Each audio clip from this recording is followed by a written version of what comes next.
avait pris connaissance du cas de la fornication décrit dans ce chapitre. Dans les Saintes Écritures bien aimées dans le Seigneur, la fornication désigne toute relation extra-conjugale.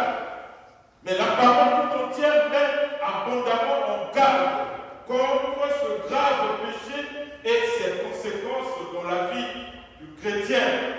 Le cas d'inceste évoqué ici, bien aimé dans le Seigneur, était si inique que Paul doit souligner qu'il n'était même pas connu parmi les nations, parce que c'était une abomination. L'apôtre commence ici à traiter les détails de la conduite et de la discipline en tant que telle. Tout d'abord, il parle de la souillure charnelle.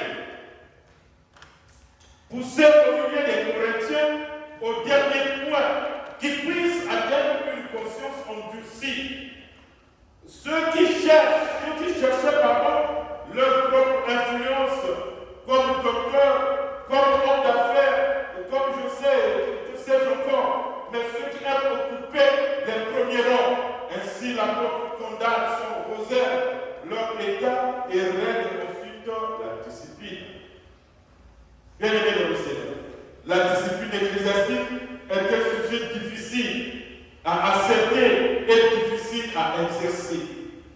Mais puisque le Seigneur Jésus nous a commandé de le faire dans son Église, alors il est important de bien comprendre ce que c'est la discipline, quelle est sa raison d'être et de quelle manière l'exercer correctement dans l'Assemblée. Alors deux points essentiels constituent le salut de notre message. D'abord, l'existence de l'impudicité et de l'orgueil au milieu du peuple. Ensuite, la nécessité de la discipline. Si comment? Bien aimé dans le Seigneur, l'existence de l'impudicité et de l'orgueil au milieu du peuple. Oui, certes, il n'avait pas encore été enseigné certainement quant à l'action à entreprendre en cas pareil.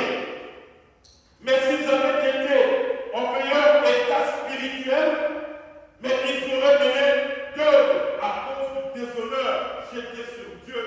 Parce que celui qui commet le péché, si réellement il a l'Esprit Saint de Dieu en lui, il n'est pas petit. Il se sent réellement coupable. Mais cela n'a pas été le cas pour